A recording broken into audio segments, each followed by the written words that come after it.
Народното събрание даде съгласие. Бюджетът за 2026 година беше оттеглен. Министерски съвет одобри промени в правилата за движение, засягащи превози с военни автомобили. Министрите на външните работи на България и Канада обсъдиха сътрудничество в отбранителната индустрия.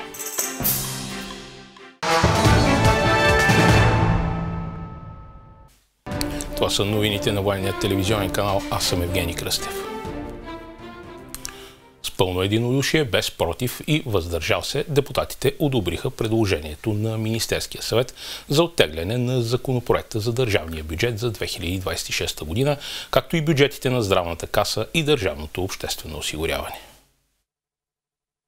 Вносители на искането бяха депутати от управляващата коалиция ГЕРБ-СДС, БСП Обединена левица и Има такъв народ. Причината е, че веднъж прияти на първо четене, бюджетните законопроекти, изготвени от кабинета, могат да бъдат оттеглени само с решение на парламента.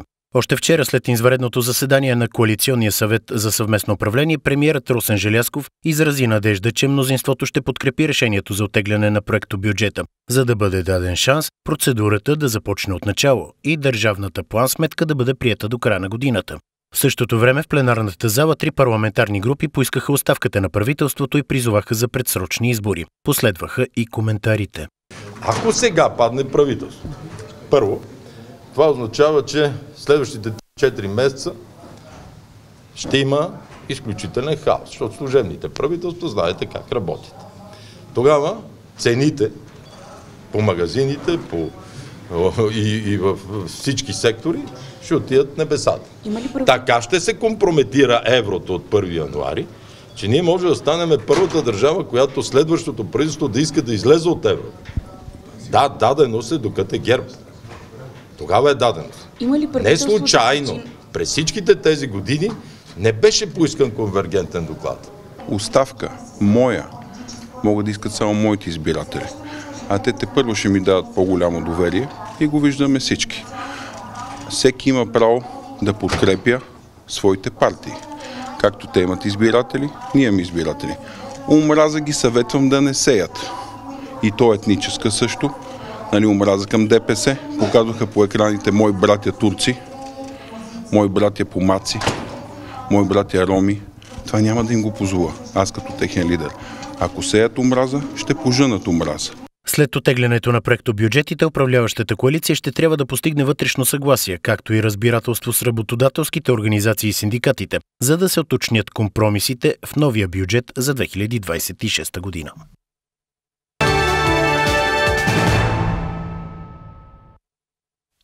Министерският съвет одобри проект за изменение и допълнение на Закона за движение по пътищата. Промените разширяват възможностите за специален режим на движение на санитарни автомобили на армията и уреждат превоза на личен състав в оборудвани товарни автомобили. Правителството одобри промени в Закона за движение по пътищата, които регламентират използването на специален режим за военни санитарни автомобили и уреждат превоза на личен състав в специално оборудвани товарни превозни средства. С приемането на новите разпоредби, санитарните автомобили и линейките, използвани от военните формирования, ще могат да се движат при специален режим, когато транспортират военнослужещи и цивилни служители от системата на отбраната в спешни медицински случаи. Това ще позволи по-бърза реакция и навременно оказване на медицинска помощ при критични ситуации. Законопроектът въвежда ясна правна рамка за превоз на хора в карусерите на товарни автомобили от въоръжените сили, когато те са оборудвани със специално предназначени места. По този начин се регламентира практиката за придвижване на личния състав в условия съобразени с стандартите за безопасност. Предвидено е водачите на моторни превозни средства с категория С да могат да превозват над 8 пътници в превозни средства, различни от автобуси, при условие, че те са оборудвани с подходящи места. Министърът на външните работи Георг Георгиев проведе двустранна среща със своя канадски колега Анита Анант в рамките на срещата на външните министри на държавите членки на НАТО в Брюксел. Министър Георгиев подчерта, че Канада е приоритетен партньор и доверен съюзник на страната ни в НАТО. Двамата министри потвърдиха устойчивото желание на България и Канада да надграждат партньорството си. Министрите акцентираха върху необходимостта от поддържане на редовен политически диалог. В областта на сигурността и отбраната България и Канада потвърдиха силната си ангажираност към укрепването на източния фланг на НАТО и сигурността в Черноморският регион. Министър Георгиев изрази благодарност за канадското участие в инициативата за противодействие в Черно море и подчерта значението на новите съвместни усилия в рамките на инициативата Източен страж. Икономическото и търговското сътрудничество също бяха теми на разговора. Министър Георгиев открои значителният ръст в двустранният стокообмен през последните години между двете страни. Двамата министри обсъдиха възможностите за разширяване на инвестициите в ключови за България области, като енергетика, високи технологии, иновации и инфраструктура. Министър Георгиев представи приоритетите на страната в областта на енергийната сигурност, включително диверсификацията на източниците, инвестиции в зеленият преход и развитието на ядрената енергетика. В заключение, двамата първи дипломати потвърдиха ангажимента си за задълбочаване и надграждане на партньорството между България и Канада. Това са новините на военния телевизионен канал. Ще видите още.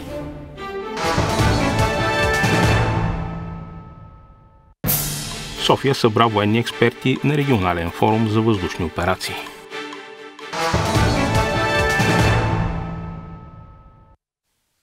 Подсилването на отбранителните способности на Алианса, както и мирния план на Съединените щати за края на войната в Украйна, бяха основни теми в дневния ред на министерската среща в Брюксел. Мирът е възможен единствено чрез сила и Русия трябва да разбере, че нашата подкрепа за Украйна не само ще продължи, но и ще се увеличава. Това заяви генералният секретар на НАТО малко преди началото на започналата в Брюксел министерска среща, която се проведе в контекста на дипломатическите усилия на Съединените щати да сложат край на конфликта. Трябва да сме сигурни, че Украйна ще остане колкото се може по-силна. И докато приветствам започналият мирен процес, смятам, че докато той продължава, като никой не знае кога ще приключи, Украйна трябва да има възможност да продължи да воюва и да отблъсква Русия, както и да е достатъчно силна, като се стигне до момента да седне на масата за преговори. По време на форума си министрите ще обсъдят въвеждането на взетите от срещата на върха в Хага решения, разходите за отбрана и засилването на военната отбранителна индустрия на страните членки на НАТО. По време на срещата се проведе и съвета НАТО-Украйна, на който ще вземе участие и върховният представител на Европейския съюз по външната политика и сигурността Кая Калас. Без пробив завърши поредният кръг от преговори между Съединените щати и Русия за договаряне на рамково мирно споразумение за войната в Украйна.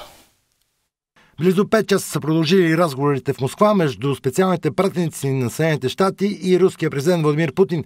Независимо от положителната оценка на Кремъл за срещата, компромис така и не беше постигнат, като едно от най-големите препятствия остава териториалните претенции на Русия към Украйна.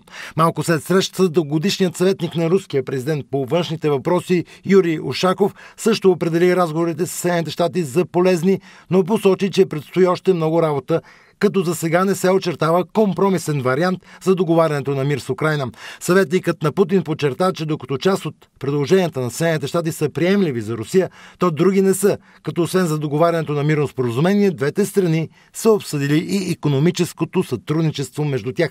На фона на дипломацията през миналата нощ Русия и Украйна си размениха въздушни удари. Най-малко 2 души са загинали при последната руска атака, която причини материални щети в няколко украински области, сред които Одеска и Харковска. По данни на Руското министерство на отбраната, през изминалата нощ противовъздушните сили на страната са свалили повече от 100 украински дрона, като се съобщава за поразено петролно депо в руската Тамбовска област.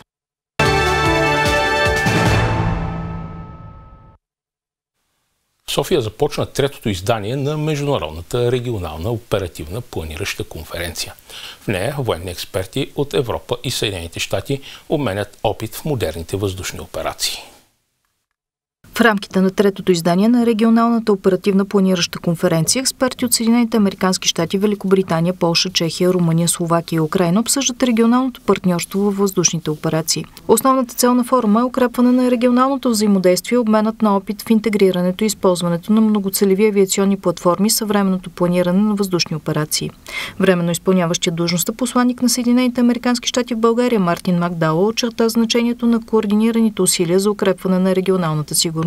Командирът на военно-въздушните сили генерал-майор Николай Русев наблегна на ролята и значението на модерните военно-въздушни сили, особено за младите авиационни специалисти. В рамките на конференцията заместник командирът на военно-въздушните сили бригаден генерал Димитър Георгиев изнесе подробна презентация за интеграцията на самолетите F-16 в България.